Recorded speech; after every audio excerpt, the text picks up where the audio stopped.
A medical expert recently said that listening to the Ron Van Dam Show can improve your IQ. Okay, her area of expertise is toe fungus, and she said it in a bar, drunk, to Ron. But still, a medical expert said so. You and your toe fungus are listening to the Ron Van Dam Show on New England Broadcasting.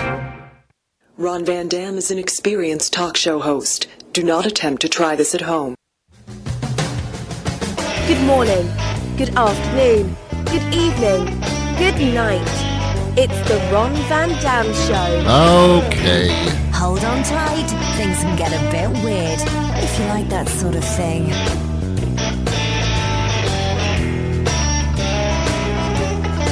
Hey, welcome to the program. Make yourself comfortable. I'll be entertaining and informing. All those verbs for the next 30 minutes. After that, you're on your own.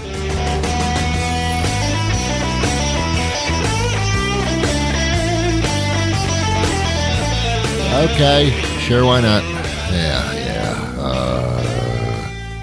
I have a very odd job, don't I? I complain about everything. That's what I do. Comes naturally, actually. This is really rather simple for me to do on a daily basis.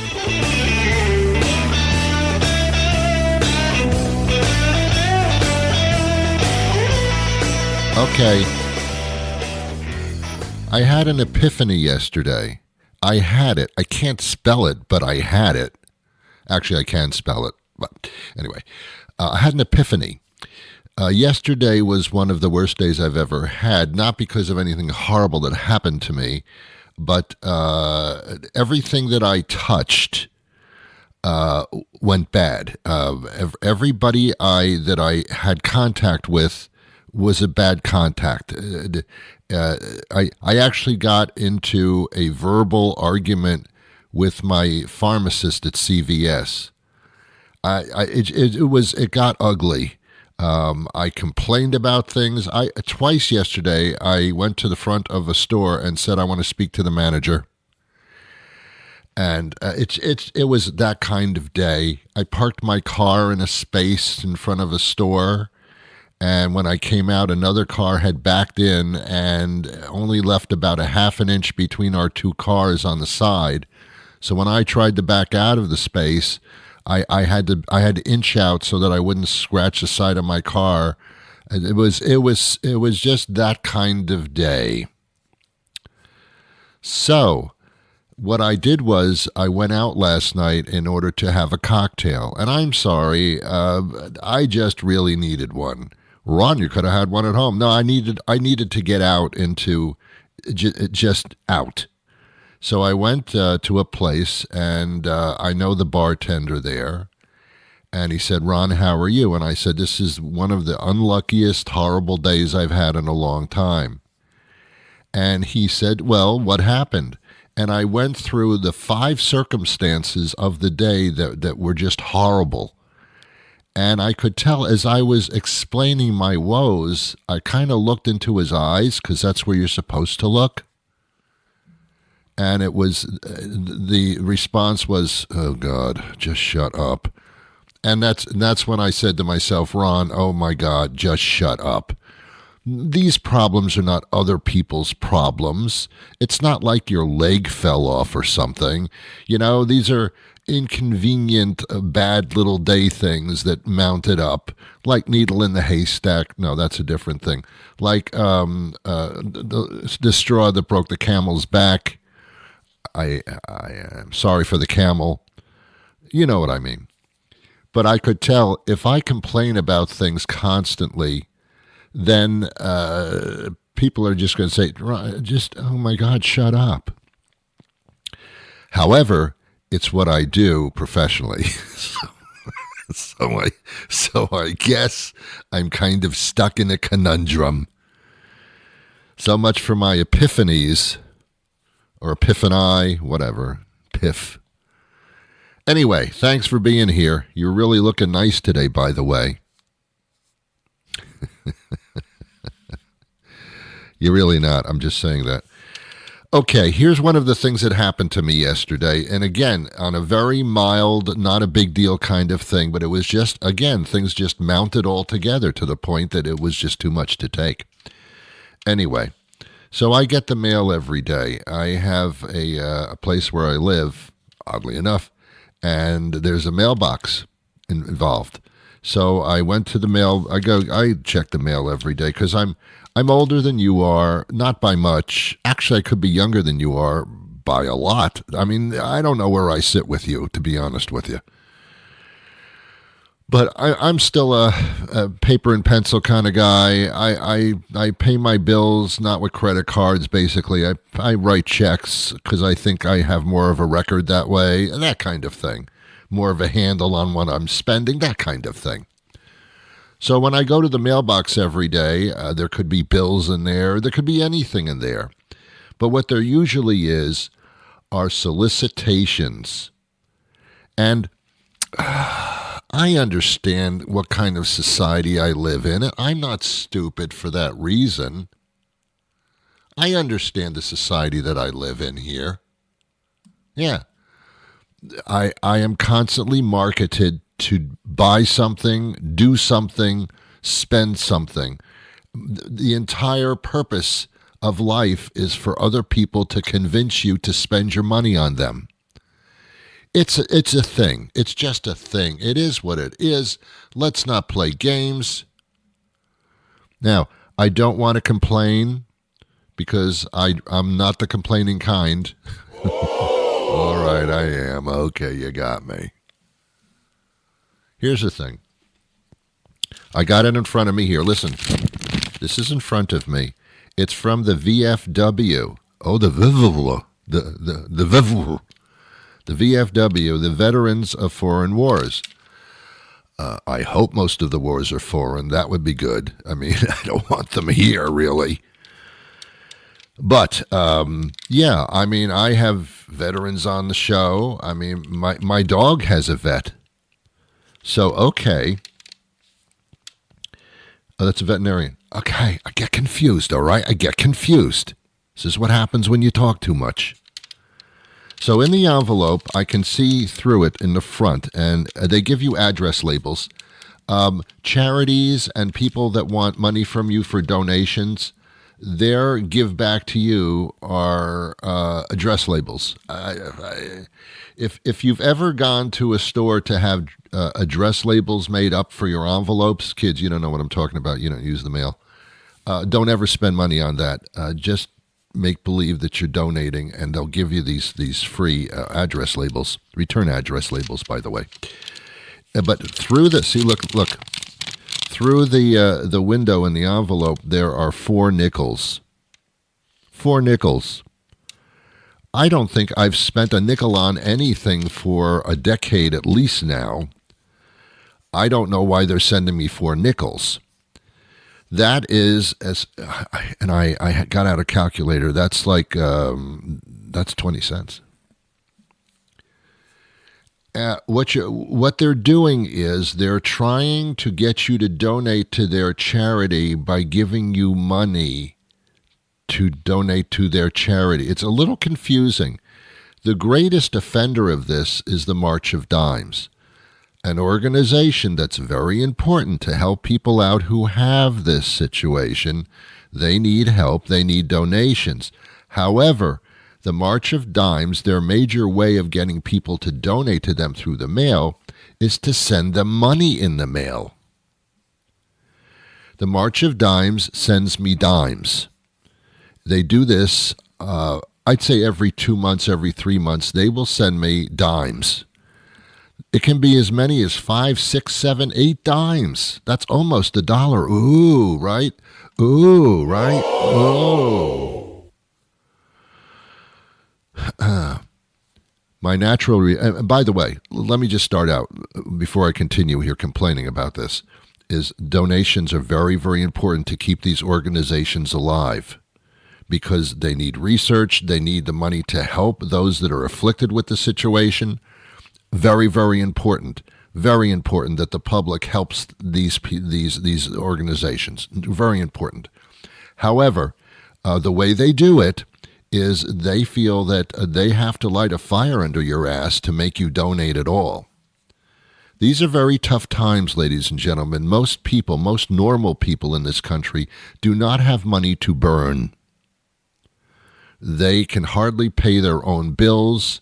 They put things on credit cards and owe 30% of their purchase in interest. I mean, this is going to, in about a year or two, this is going to put a lot of people underwater. Nice, not physically, obviously. You know what I'm talking about. It already has. People have to juggle them. I can pay this month, but I can't pay that. I'll pay some of that, but then I'll pay some of this.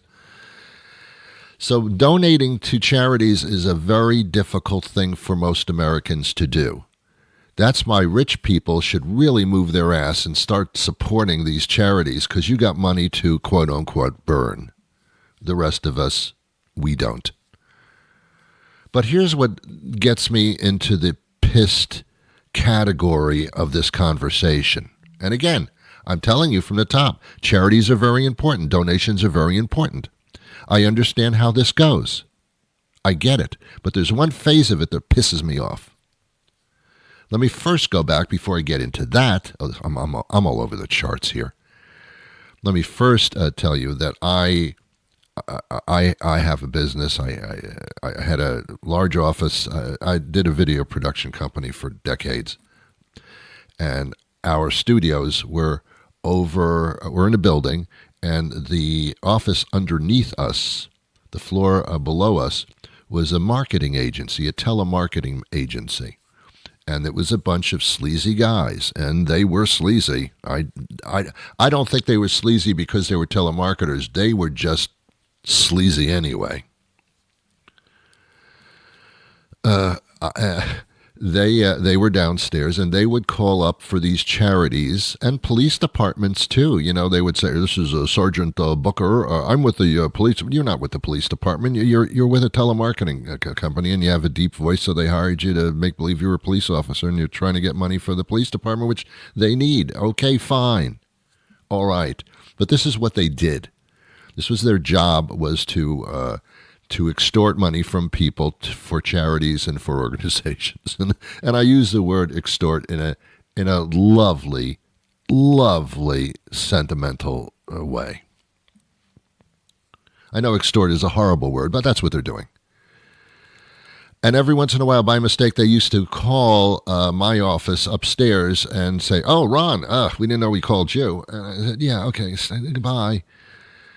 But I got into conversation with them, and this is like 3 decades ago. All right, it was 2 decades ago. Let's say I don't want to make myself too old. 2 decades ago, and they told me how it worked. And they said that a lot of these organizations that they telemarket for, they pay these telemarketing companies and this particular company 50% of the donations go to the telemarketers, not to the charities. Not to help the people out, not to research, not to anything. 50% go to the telemarketers, or the campaign to use the telemarketers in order to raise the money. That's a lot. So, of course, the normal person, such as myself, says, okay, so if I donate like $100, not that I ever would, but if I donate $100, $50 go to the telemarketers, that's not helping the charity. Well, Ron, it kind of is. Because if we get $100 and $50 goes to the telemarketers because they got the money for us, we still got $50 that we didn't have before. And I say, okay, I get that. You have $50 that you didn't have before. You're not getting all the money, but it's the donators feeling what they are donating $100 to the charity. That's what they think they're doing. All of their money is going to that. Well, Ron, all of the money is going to that, but we have an expenditure of telemarketers, so it helps pay for that in order to raise more money. So you are helping us out. Okay, this is getting kind of confusing now. In the general, donations and charities try to keep in the 80-20% range. In other words, if you give them $100, 80 of that dollars will go directly to the charity. The 20% will go to the telemarketers. That's where things kind of stand normally. Okay, it's the cost of doing business. A charity is a business. It is. They're raising money to get money. It's a business. I get it. I'm not stupid. I'm not an idiot, although I have been called that, but I'm not. I get it. I get it. And I know you do too. It's the cost of doing business. You can't make money without spending money, and that's absolutely true, and you know it's true. I get it. I get it. I get it so much it's not funny. However, when you send me money through the mail, you are manipulating me. And my natural response is, if you sent me 8 dimes, March of Dimes, for example, if you sent me 8 dimes, and you multiply that by the number of mailings you've made nationwide, you should have just kept your money and you'd be well ahead of the game. Why are you sending me money when you're trying to get money? It makes no sense. Now, I understand your little pamphlets and your little commercials and things like that in order to get me to donate. I get that. I get it. You can show me sick puppy dogs, and there'll be a lot of people that'll donate to your charity because they can't stand to see sick puppy dogs. Nobody can. It's a pull your heartstrings kind of way of making money. I get it. It's America. Yay. Okay. Flag waving the whole bit. Okay, get it. I get it. But there's a form of manipulation in that. Well, there's a form of manipulation in every business. But here's where Ron draws the line. Don't send me money and then ask me to send you money. Now, if I was to be a real dickhead, not just the dickhead that I am normally, but a real dickhead, I would take your 80 cents, put it back in the envelope, send it to you and say, here's your donation of 80 cents. You got 80 cents back. I didn't spend a dime, so to speak. It's your money I'm sending back to you. So now you're 80 cents ahead of the game because you sent me 80 cents that you would really never see again. So that's my donation. Have a nice day. Does that sound cruel? But it's the way it really is. Because here's what they're doing. They're manipulating you. And I don't like to be, nobody likes to be used or manipulated. Nobody likes that. Nobody cares for that. It's a question of whether you realize that you're being used or not. That you realized if you're being meticulously manipulated or not. Once you realize that you are, you get a little in the pissed off category. I did have a conversation once on the air with a representative from the March of Dimes, and we were talking about the charity itself. But I did put into the interview, which I really wasn't supposed to do. I did put into the interview. By the way, I said to the March of Dimes people, "Why do you send money when you're trying to get money? It kind of makes no sense." And here was their response. Well, when we do that, when we send 80 cents out to people, 8 dimes, most of them, or a good percentage of them, will send those dimes back with about a $50 to $100 donation. And I shut up at that point because obviously that campaign apparently works for them. That thing of sending you money in the mail and making you feel guilty in order to donate, that works for them. It's proven to them, they say. So, okay, if it works and it gets you more money, I suppose. But I don't like to be manipulated. I'm sorry, I just don't. It goes against my grain. Look at my grain. It's going against it. So, to each his own, ladies and gentlemen. But it does, don't send me money in the mail and then for donation purposes, because all you're going to do is get the money back. Now, postage stamps these days are quite expensive. I have to pay postage in order to get you your 8 dimes back and consider that, well, here's back in your face donation. That's really just to make a point. Postage stamps are rather, what is it, like $5 a stamp now? Probably, I don't know, I have no idea. When these mailings are made to the general public, they're made, they don't pay postage. The postage has been paid already, either by the donation or whatever the case may be. I have no idea. And it's probably a lower rate. I really don't know that category of it, so I'm not sure, but that's not the point. Don't send me money in the mail if you're trying to get me to send you money in the mail. It just, I'm sorry, man. You could have sent me a little card or something, or just the address envelopes would have made me feel guilty enough. Oh my God, they printed up my name and my address, and they sent me address envelopes. Not envelopes, return address little things, the stickers. Okay, oh my God. Or they sent me a pen in the mail. Oh my God, they sent me a pen with their name on it. Oh my God. Okay, all right, I can feel a little guilty that way. Okay, maybe, probably not, but maybe. But to send me money? To me, that's like counterproductive to what your point is here. In other words, don't send me money if you want me to send you money. From me, all you're going to get is your money back. I'm not picking on the charities because, again, this works for them. It's a manipulation campaign that works for them. God love you. God save America. Okay, we have a guest going to join us momentarily, but first there's this. You love the great deals at whatchamacallits, your one-stop shop for that stuff you need. But did you know now you can have lunch there too? We're proud to announce the opening of Thingamabab Cafe, the restaurant that has those things you like. The breaded chicken thing with ham inside and the cream sauce. It's our weekly special with those roasted potatoes and that vegetable you wanted to try for just $8.99. The thing that's like a folded pizza and you can eat it with one hand? Get 2 for $12.99 at Thingamabab Cafe.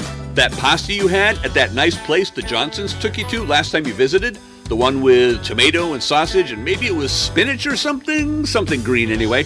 It's just $11.99 with garlic bread and that soup that's like the one your uncle used to make before the accident. And how about dessert?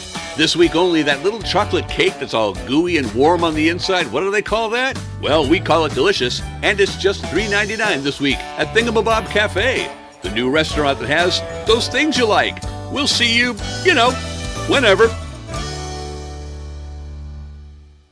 April Eaton joins us now. She's All-State Catastrophe Team Member.